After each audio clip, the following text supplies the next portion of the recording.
Sa ngalan ng Ama, at ng Anak, at ng Espiritu Santo, Amen. ang pagpapala ng ating Panginoong Kristo, ang pag-ibig ng Diyos Ama, at ang pagkakaisa ng Espiritu Santo na way sumainyong lahat. At sumayo rin. Mga kapatid, nasa Webis tayo, na 11 na linggo ng kanilang panahon ng pangalawang taon ng ating pagdiriwang. Isama po natin sa misa natin ngayon ang mga intensyon ninyo kayong narito sa loob ng Basilica Minor at Pambansang Dambana ng Jesus Nazareno. Ang manikaisa sa atin sa pamitan ng live streaming through Facebook Live, YouTube, X at iba pang social media dito sa ating bansa at iba't ibang dako ng mundo. At ang mga intensyon ng mga na-cross-posting at mga chapels at groups. At isama rin natin ang ating intensyon para sa kapayapaan sa buong mundo, lalo higit na sa Israel at sa Ukraine. Idagdag natin ang ating intensyon para sa isang matagumpay na paghanda para sa Jubileo 25.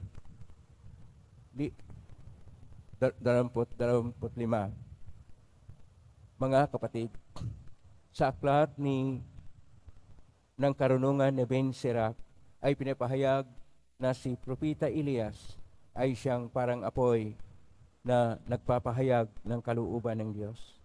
Sa ating Ebanghelyo ni San Mateo, tinuturuan tayo kung paano tayo manalangin at tinuturuan ng ating Panginoon ng Ama namin upang ating masentro ang ating puso sa ating Panginoon na siyang ating Ama at tayo ay tumatalima sa kanyang kalooban. Ngunit sa mga sandali na tayo ay nagkukulang at nagkasala, aminin po natin ang ating mga kasalanan upang tayo maging marapat gumanap sa banal na pagdiriwang.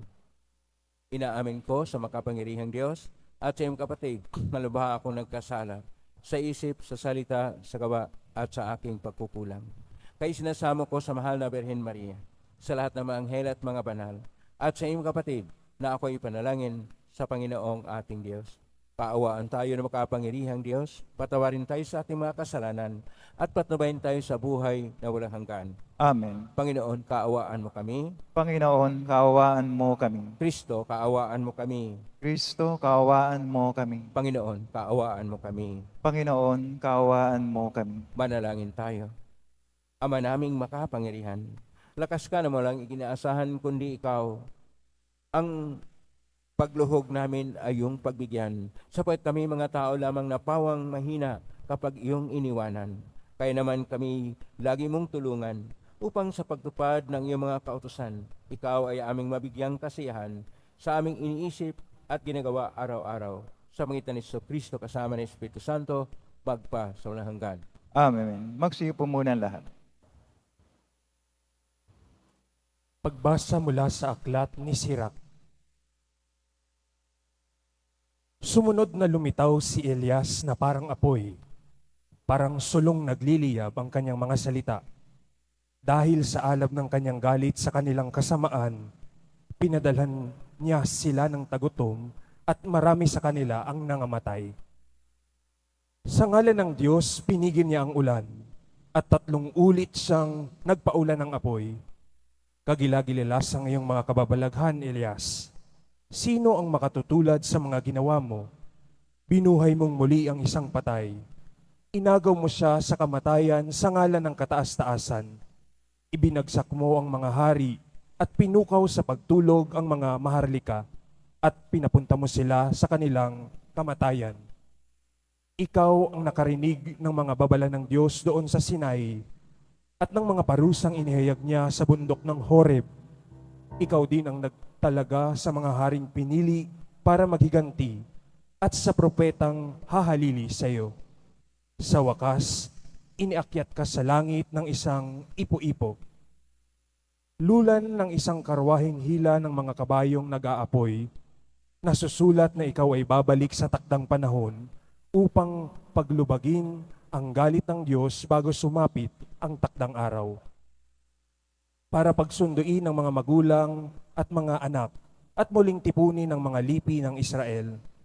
Mapapalad ang mga makakakita sa iyo at yaong mga namatay at umiibig sa Diyos sapagkat kami rin ay mabubuhay.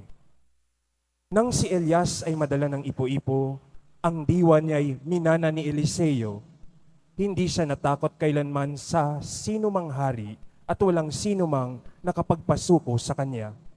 Walang gawaing hindi niya makayang gawin. At nang mamatay, pati bangkay niya'y nagpakita ng himala. Nang nabubuhay, gumawa siya ng maraming himala, ngunit nang mamatay, kapangyarihan niya'y kahanga-hanga. Ang salita ng Diyos. Salamat sa Diyos. Sa Panginooy magalak, ang masunurit matapat. Sa Panginooy magalak, ang masunurit matapat. Ang poon ay maghahari, magalak ang kalupaan. Lahat kayong mga pulo ay magsaya at magdiwang. Ang paligid niya ay ulap na lipos ng kadiliman, kaharian niya ay tapat at salig sa katarungan. Sa Panginooy magalak, ang masunurit matapat. Sa unahan niya ay apoy patuloy na nag-aalab, sinusunog ang kaaway sa matindi nitong ningas, yaong mga kidlat niyang tumatanglaw sa daigdig. Kapag iyon ay namasdan, ang lahat ay nanginginig. Sa Panginooy magalak, ang masunurit matapat. Yaong mga kabundukay natutunaw parang pagkit sa harapan ng dakilang Panginoon ng daigdig. Sa langit ay nahahayag yaong kanyang katuwiran, sa lupa ay makikita ang kanyang kadakilaan. Sa Panginooy magalak, ang masunurit matapat. Lahat silang sumasamba sa kanilang Diyos-Diyosan, mahihiya sa kanilang paghahambog na mainam. Mga Diyos nilang ito ay yuyuko sa may kapal. Sa Panginooy magalak, ang masunurit matapat. Tumayo na po ang lahat.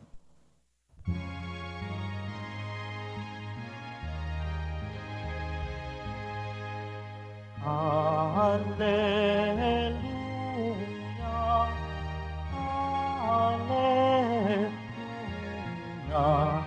alleluia,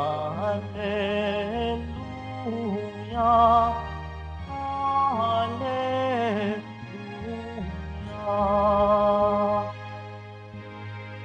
Espiritu ng Diyos Anak ay siyang ating tinanggap, ng Diyos Ama ay matawag.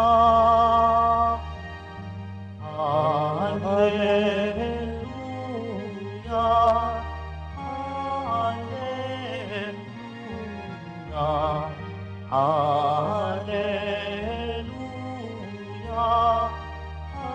alleluia.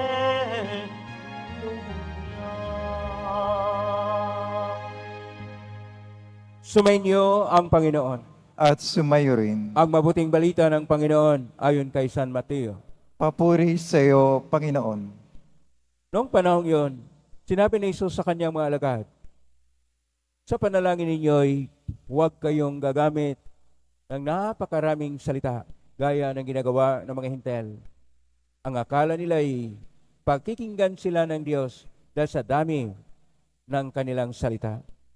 Huwag niyo silang tularan, sapagkat alam na ng inyong Ama ang inyong kinakailangan bago pa ninyo hingin sa Kanya.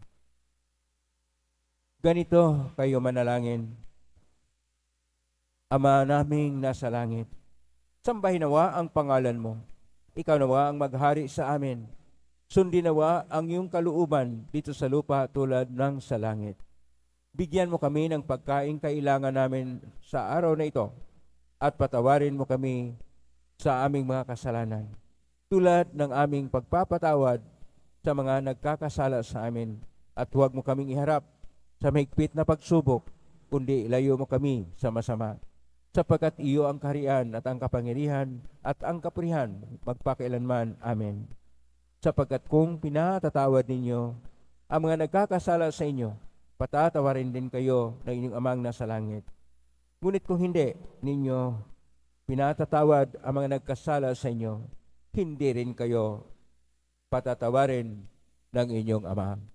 Ang mabuting balita ng Panginoon. Pinupuri ka namin, Panginoong Hesukristo. Magsiyo po muna ang lahat. Isang mapagpalang araw po sa inyong lahat. Purihin po natin ang ating Pong Hesus Nazareno. Nasa Huwebes tayo ng 11 na linggo sa kanilang panahon ng pangalawang taon ng ating pagdiriwang. At ang atin pong tema ay panalangin. Kahapon ay atin pong pinag-usapan ang tatlong paraan na mamuhay tayo sa kabanalan at katwiran, at yon ang paglilimos, pag-aayuno at panalangin.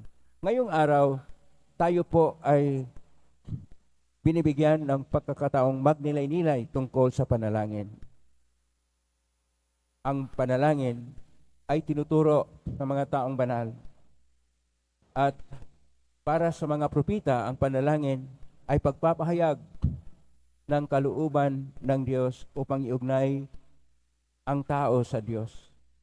Yun ang sinabi sa ating unang pagbasa sa karunungan, Aklat ng Karunungan ni Ben Sirac, Kapitulo 48, verse 1 hanggang 14, na kung saan ipinaghanda ni Propita Elias at siya'y babalik sa anyo ni Juan Bautista at si Eliseo na siyang nagpapahayag ng mga himala kahit na siya'y patay, ay siyang pagpapahayag na ang panalangin o buhay panalangin sa ating Panginoon ay siyang pagpapahayag ng kabutihang loob ng Diyos. Ang panalangin sa salitang Hebreo ay tepela, sa salitang Koinoko na Grigo, sapagkat ang ating ebanghelyo ay sa Koinoko na Grigo, prosike. Pero dahil ito ay nasalin din sa Latin, oratio, sa atin ay panalangin. At ngayon tinuturuan tayo kung paano tayo maging matapat sa Panginoon ayon pa sa Salmo 96, sa pamagitan ng pagturo ng ating Panginoon paano manalangin. Na tayo manalangin hindi sa maraming salita, bagkus taos-puso na pakikiusap natin sa Diyos. At binigyan tayo ng napakagandang panalangin. Ito yung panalangin ng Ama namin. Ang Ama namin sa salita ng ating Panginoon ay Abino Siba Samayim, na kung saan nasalin naman sa Grigo, dahil Grigo ang orihinal na pagkasulat sa Koinoko na Grigo, ang orihinal na pagkasulat sa ating ebanghelyo ay tinatawag na Pater Himon, na nasalin naman sa Latin, at sa Latin ay Pater Noster, at sa atin tinatawag nating Ama namin. Ang panalangin Ama namin ay mayroong 7 na kahilingan. Ang unang 3 na kahilingan ay ang pagdulog sa 3 bagay na mahalaga tungkol sa Diyos. Ang kanyang pangalan, ang kanyang paghahari, at ang kanyang kalooban. Una, ang kanyang pangalan. Ang pangalan ng Diyos ay atin pong matagpuan sa aklat ng Exodus, Kapitulo 3, verse 14, na Yahweh. Ito po ay 4 lang na titik na consonants, wala pong vowel kasi sa Hebreo, na Yod, Hit, Bab, Hit, na kung ating pong banggitin, Yahweh. Ang Yahweh ay ako. Yun yung pangalan ng Diyos. Ang kanyang paghahari. Ang kanyang paghahari ay ang paghahari na siya ay Panginoon ng buhay at ng pag-ibig at ng kabutihan, na napahayag na aklat ng Propita Isaiah, Kapitulo 45, versikulo 21 at sumusunod. At ang kanyang kalooban ay magkaroon ng maayos na buhay na kung saan tayo ay maugnay ng malaliman sa Kanya, na napahayag sa aklat ng Propita Isaiah, Kapitulo 48, versikulo 12, na ang ating Panginoon, ito yung ating kahilingan. Una, ang kanyang pangalan ay dapat nating sambahin. Pangalawa, ang kanyang paghahari ay dapat sumasa atin at ating sundin ang kanyang kalooban. Pupunta naman tayo sa 4 na kahilingan. Ang 4 na kahilingan ay 4 na petisyon para naman sa atin at sa ating kapwa. Ang una, yung tungkol sa pagkain, na tayo ay magkaroon ng pagkain at magpasalamat sa Diyos dahil sa pagkain ibinibigay sa atin. Noong una, ang mga hinirang na bayan ng Diyos ay nahihirapan sa disyerto dahil gutom sila at walang pagkain, kaya sila ay natukso. Ito'y ating mabasa sa aklat ng Exodus, Kapitulo 16, verso 35. Pero mayroon tayong pagkain sapagkat dito sa ating Eucharistia o Misa, ang katawan at dugo ng ating Panginoon ay pagkain para sa atin upang tayo magkakaisa at maging bahagi ng kanyang dakilang sakripisyo sa kaligtasan. Pangalawa, ang pagpapatawad. Na humingi tayo ng patawad, pero ang pagpapatawad ay patawarin din ang ating kapwa sapagkat hindi po tayo mapatawad ng Diyos kapag hindi po tayo marunong magpatawad sa ating kapwa. Na atin pong mabasa na itong pagpapatawad ay napahayag na sa tinatawag na dakilang yubileo na mabasa natin sa aklat ng Exodus, Kapitulo 25, verso 8 sumusunod, na ito yung pagpapatawad sa lahat, na ang lahat ay magkaroon ng bagong kayusan. Pangatlo, ang ating tagumpay. Tagumpay, una sa lahat, na magtagumpay tayo sa tukso ng masama. Sapagkat ang masama ay laging nagtutukso sa atin upang tayo ay mapasa Diyos. Kinakailangan natin ang kanyang lakas. At tayo nanalangin na magkaroon tayo ng lakas na o kapangyarihan mula sa Diyos upang atin maigpawan, upang ating matagumpayan at lahat ng tukso ng buhay. At ang pang-apat na kahilingan natin para sa atin at sa kapwa ay ang ating kaligtasan. Na tayo ay maligtas sa napakalaki na pagsubok ng masama. Ito yung pangwakas na bahagi ng buhay na tayo ay laging tinutukso at mabulid tayo at mapawala sa Diyos. Kaya ang panalangin ay ang ating ugnayan sa Diyos. Ayon pa ni Santa Teresita de Avila, ang panalangin ay ang pakikiusap sa Diyos na nagmahal sa atin. Kaya ang panalangin ay ang ating pagdulog o paghingi o pakikiusap na may pag-ibig. Pero mahalaga na ang puso natin o taos-puso ang ating panalangin. Sapagkat kung wala tayong gana, hikab ng hikab tayo o tayo naantok, kulang tayo sa pag-ibig sa Diyos. Kinakailangan na isentro natin ang ating puso sa Kanya. Pakisabi sa katabi mo, isentro sa Diyos sa puso mo. Pakisabi sa katabi mo, isentro sa Diyos ang puso mo. Pakisabi na ulit, gising ka. Isentro mo ang puso sa Diyos. Ito ang tunay na panalangin. Magising tayo sa katotohanan. Isentro ang ating puso sa Diyos. Makiusap tayo ng may pag-ibig sa Kanya. Ito ang panalangin na Siya'y ating Ama na hindi tayo pabayaan sapagkat mahal tayo ng Diyos. At tayo'y kailangan ding magpahayag, una, ng pag-ibig sa Kanya at pag-ibig o pagmamahal sa ating kapwa-tao. Sapagkat kung hindi tayo marunong umibig, wala tayong buhay panalangin. Kung hindi tayo marunong magpatawad, walang buhay panalangin. Kung hindi tayo bukas sa ating kapwa-tao, hindi tayo maugnay sa Diyos. At ang panalangin ay malaliman na ugnayan sa Diyos sa pamagitan ng mga formula, mga dasal na nagawa na, gaya ng Santa Misa, gaya ng mga debosyon, gaya ng ating pagrosaryo. Pero may panalangin din na sa pag-isip. Ito yung tinatawag nating mental prayer o panalangin sa pagnilay-nilay. O dili kaya yung tinatawag nating panalangin na tayo ay magkaroon ng malaliman na pakinig sa Diyos. Ito yung contemplative prayer. Ano man ang ating panalangin, kailangan nating gawing may puso at may pag-ibig upang ang pagmamahal ng Diyos ay ating madama at naipadama sa iba at tayo rin nagpapadama at gumagawa ng paraan na ating iugnay ang ating sarili na may pag-ibig sa Diyos. Yung lahat na gustong maugnay sa Diyos na may pag-ibig, pumalakpak ng mas malakas pa upang tayo ay maging maugnay sa Diyos, upang ang Diyos ay siyang pumapanginoon sa ating mga puso, sapagkat kung may pag-ibig tayo, ang panalangin natin ay lalong masigla at ang ating ugnayan sa Diyos ay isang ugnayan ng taimtim na panalangin, hindi lang marubdob na pagsasaksi sa ating pampalataya. Una sa lahat, manalig tayo. Pangalawa, umibig tayo.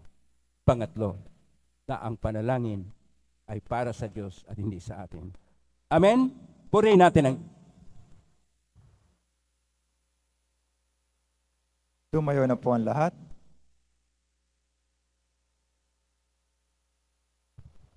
Minamahal ko mga kapatid, itinuturo ni Jesus na maaari nating tawagan ang Diyos ng ating Ama. May matatag na pag-asa nating dalhin sa Kanya ang ating mga hinaing at atin pong itutugon. Panginoon, dinggin mo ang aming panalangin. Panginoon, dinggin mo ang aming panalangin. Ang simbahan naway laging ipahayag sa buong sanlibutan ang malalim na pananalig at pagdating ng paghahari ng pag-ibig, katarungan at kapayapaan ng Ama. Manalangin tayo. Panginoon, dinggin mo ang aming panalangin. Sa gitna ng mga kahirapan sa buhay, naway huwag nating isuko ang pagdarasal at huwag tayong magpadaig sa mga tukso. Manalangin tayo. Panginoon, dinggin mo ang aming panalangin. Tayo naway magkaroon ng sapat na pagkain sa ating pang-araw-araw na pangangailangan at kadakilaan ng puso na patawarin ang ating mga kaaway. Manalangin tayo.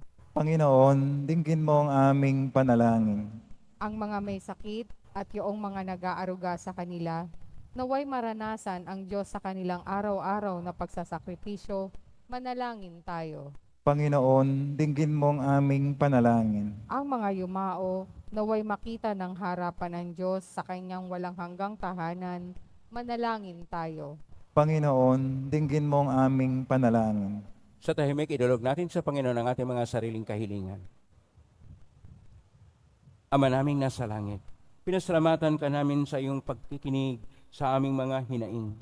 Tulungan mo kaming laging manalig sa iyong mapagmahal na pamamaraan at tanggapin mo ang iyong kalooban sa aming buhay. Hiling namin ito sa magitan ni Kristo na Amen. aming Panginoon. Amen. Magsiyo po muna lahat.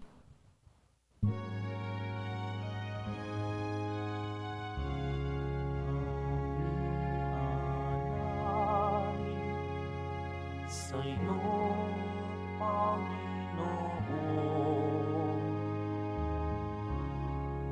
ang tinapay at anak na iyong kaloob,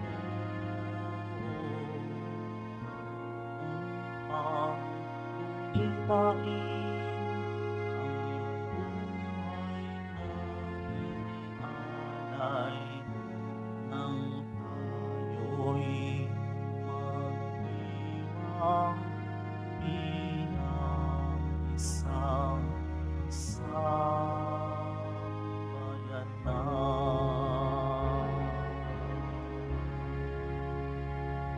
Tumayo na po ang lahat. Manalangin kayo kapatid upang paghahain natin ay kalugdan ng Diyos amang makapangyarihan. Tanggapin nawa ng Panginoon itong paghahain sa iyong mga kamay, sa kapurihan at karangalan, sa ating kapakinabangan at sa buong sambayanang banal. Ama naming lumikha, kami ginagawa mong may angking katauhan na dapat pakanin at pangalagaan.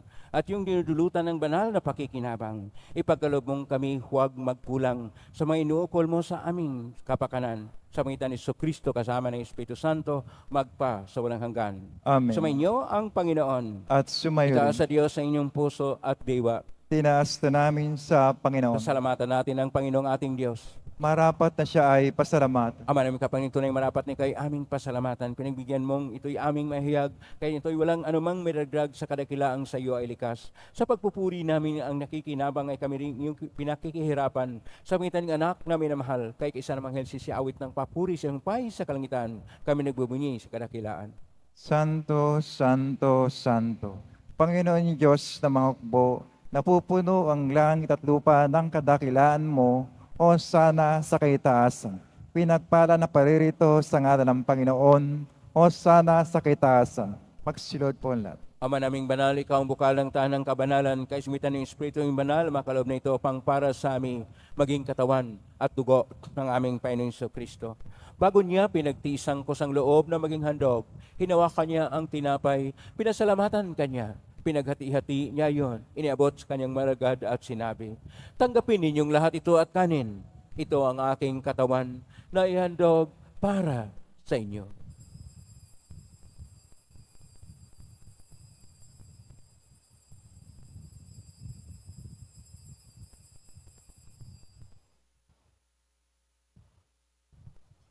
Gaya naman nung matapos ang hapunan, hinawakan niya ang kalis, muli kanyang pinasalamatan. Inabot niya ang kalis sa kanyang malagad at sinabi, "Tanggapin ninyong lahat ito at inumin. Ito ang kalis ng aking dugo ng bago at walang hanggang tipan. Ang aking dugo na ibubuhos para sa inyo at para sa lahat sa kapagpapatawad ng mga kasalanan. Gawin niyo ito sa pag-alala sa akin."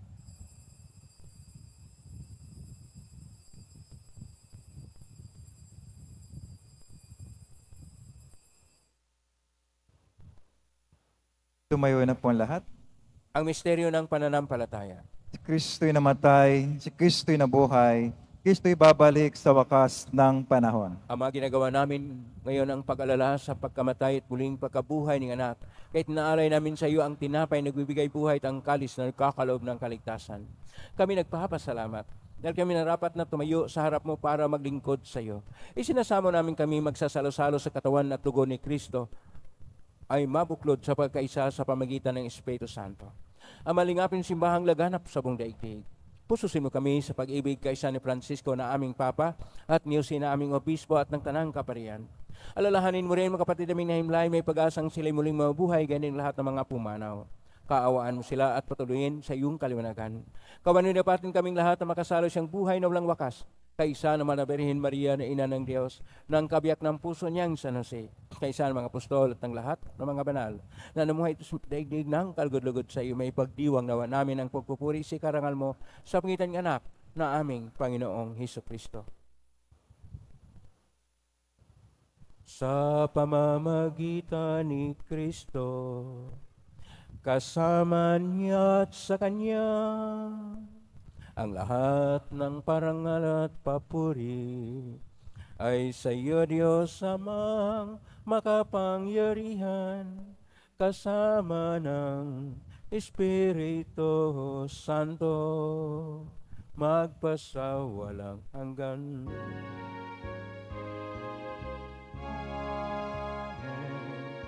Amen.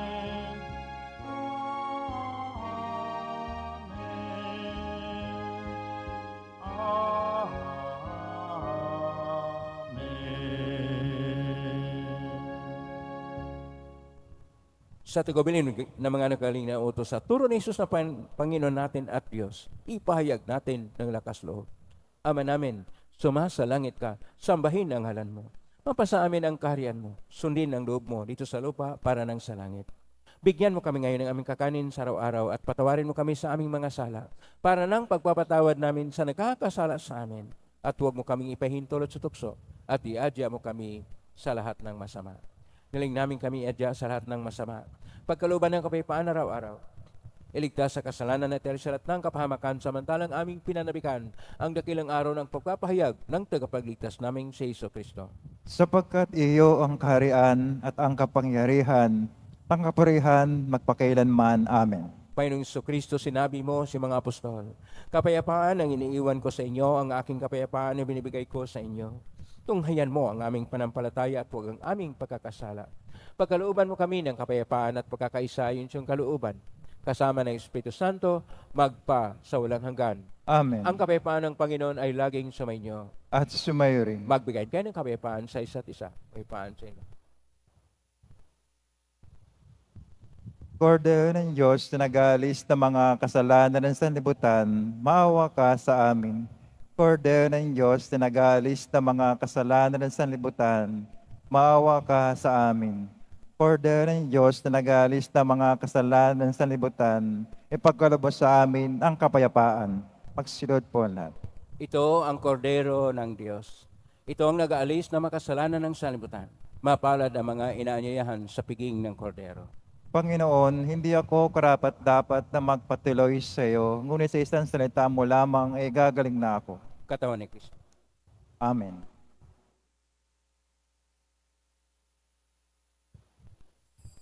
para sa lahat ng tatanggap ng banal na komunyon. Sasagot po tayo ng amen pagkasabi ng pare o lay minister ng katawan ng Kristo at isubog at sa bibig bago umalis sa harapan ng pare o lay minister. Sumunod po tayo.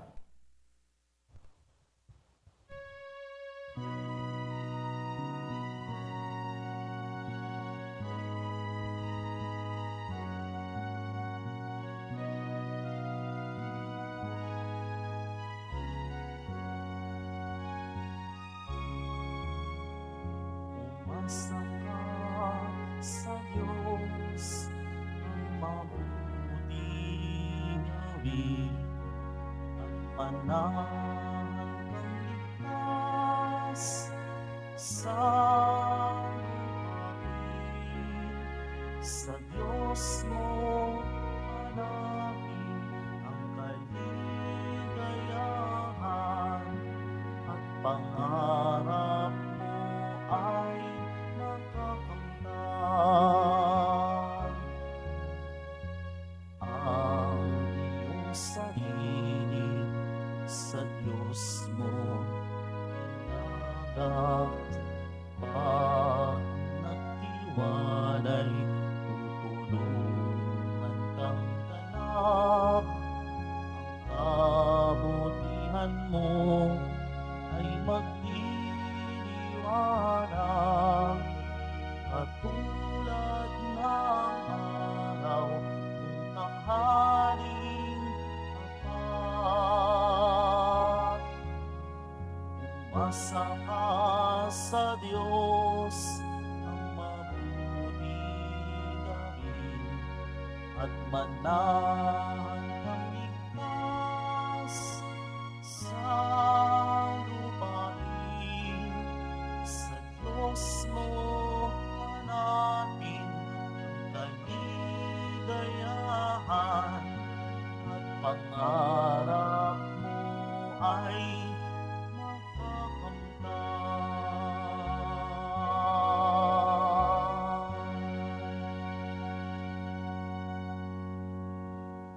June 24, Lunes, dakilang kapistahan ng pagsilang ni San Juan Bautista. Ang oras ng ating mga misa sa araw na iyon ay katulad ng linggo. At ang ating Fiesta Mass ay sa ganap na alas 12:15 ng tanghali na pamumunuan ng kanyang kabunyian, Jose Cardinal Advincula, Arsobispo ng Maynila. Pinagbibigay alam po sa lahat, lalo na sa mga ministry at organization, HDN, mga samahan o grupo ng ating simbahan, na ang ating karakol ay gaganapin sa ikatatlo ng hapon na iikot sa paligid ng simbahan at ang maringal na prosesyon ay sa ganap na ikaapat ng hapon. Ang lahat po ay inaanyayahan sa mga gawang ito ng ating kapistahan. Pabibili pa rin po ang ating opisyal na imahe ni Jesus Nazareno. Ang mga ito po ay mabibili lamang sa ating Parish Finance Office. Ang malilikom po na pondo ay gagamitin sa pagsasaayos ng ating Adoration Chapel at Baptistry. Pagkatapos ng mesa, wiwisikan pong lahat ng banal na tubig. Pinakikiusapan ng lahat na manatili lamang muna sa inyong mga lugar. Tanging sa Quezon Boulevard o sa plaza sa naman lamang ang labasan ng lahat. Tumunod po tayo. Maraming salamat po sa inyong pagdalaw at pakisimba sa Basilica Menor at Pambansang Dambana ni Jesus Nazareno. Tumayo na po ang lahat. Manalangin tayo. Ama naming mapagmahal, ang pinagsaluhan naming banal na pakikinabang na nagpapahiwatig ng iyong pakikiisa sa tanang narito ang nakipagdiwang ay magdulot nawa ng pagkakaisa sa iyong sambayanan. Sa pangitan ni Kristo kasama ng Espiritu Santo, magpasa walang hanggan. Amen. Maraming salamat po sa inyong pagdalaw sa tahanan ng ating pong Jesus Nazareno. Salamat sa lahat ng mga naugnay sa atin sa iba't ibang social media platform o na-cross-posting sa iba't ibang paraan. At sa lahat ng mga nagbibigay ng tulong upang makatulong ang Quiapo Church sa kapwa nating mahirap at nangailangan. Naway, pagpalain kayong lahat ng pong Jesus Nazareno. Salamat sa lahat ng mga naglilingkod ngayon. Pagpalain kayo lagi ng pong Jesus Nazareno. Plakpakan natin lahat ng naglingkod, lahat ng narito, lahat ng naugnay sa atin. Naway, ang Panginoong Diyos ay magpapala sa inyo, siksik, liglig at nag-uumapaw. Panalangin. Ang panalangin ay ang ating pakikiusap sa Panginoong Diyos ng may pag-ibig, sapagkat siya ay Diyos ng may pag-ibig at ng buhay. Bawat sandali ng buhay natin ay pumipintig tayo sa pulso ng pag-ibig ng panalangin. Yan na po ang pusbas. Mangyari po lamang ito sa bagya, mga bagay na pusbasan. Sumainyo ang Panginoon. At sumayo rin. Mahal na pong Isus Nazareno, inaigos ng cross ng walang maloy na pag-ibig ng Diyos sa sangkatauhan. Pakinggan mong kalingan ng na nagsusumamo sa makamtanawan nila ang katugunan at tanggapin ang kasagutan na may utang na loob na tinatanaw. Basbasan din po ninyo ang mga dalaming imahen, dasal at mga bagay-bagay. Basbasan ang may makaramdaman. Sa pangitan ng benisyon ito na may maalala ang pangako na sa binyag na ikaw ay kaibigan at paglalingkuran bilang Panginoon magpa sa walang hanggan. Amen. Pagpalain ka ng makapangyarihang Diyos, Ama at Anak at Espiritu Santo. Amen. Kumay kang taglay ang kapayapaan, pag-ibig at pag-asa ng Pong Isus Nazareno. Salamat sa Diyos. Purihin natin ating Pong Isus.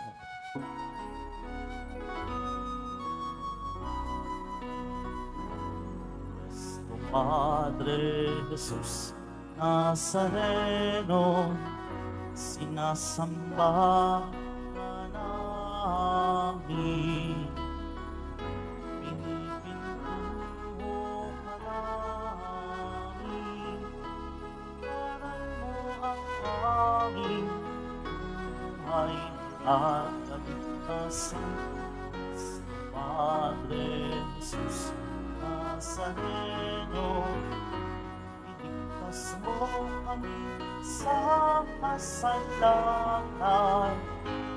Ang krus mong kinamataya ay sagisag ng aming kaligtasan. Nuestro Padre Jesus Nazareno, minahal ka namin. Nuestro Padre Jesus Nazareno, minahal ka namin. Nuestro Padre Jesus Nazareno, minahal